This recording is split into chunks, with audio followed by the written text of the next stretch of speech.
Welcome to the third tutorial on Muslim beliefs. We'll be looking at the different characteristics of Allah that are seen in the Quran and why these characteristics are important. Muslims believe it's impossible to visualize Allah because he is not a physical being, therefore any attempt to draw him is forbidden.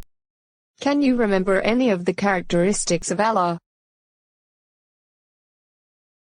Allah is compassionate, the creator and everlasting, among many other things. How can Allah have so many characteristics and still be one being? Muslims believe that humans are incapable of fully understanding his nature as he is unlike anything else.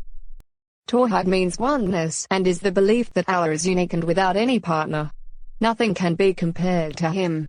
To associate anything or anyone with Allah, including false gods, is called shirk, which is the worst sin in Islam.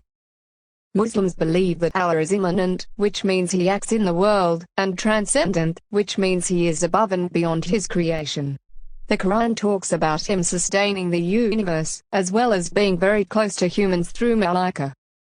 Muslims believe Allah has the power to create everything from nothing, and is able to do whatever he wills. He is omnipotent and the only authority in the universe.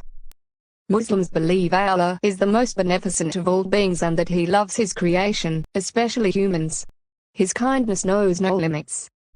Almost every surah starts within the name of Allah, the Lord of Mercy, the Giver of Mercy. Muslims believe that everything Allah does is an act of kindness, even punishment. They believe even if they go to Jahannam, they will enter paradise once purified. Sunni and Shia Muslims believe Allah is just. It is one of the 5 roots for Shia Muslims. Muslims believe they have to show fairness in everything they do. Knowing Allah's characteristics is important because it helps Muslims know something about his nature, even if it's impossible to fully comprehend him. It also enables them to have a close relationship with him through worship. Knowing about Allah can also help Muslims try to reflect his attributes. For example, Allah is beneficent, so they should try to be the same. In the exam you might be asked to explain why the characteristics of Allah are important for Muslims.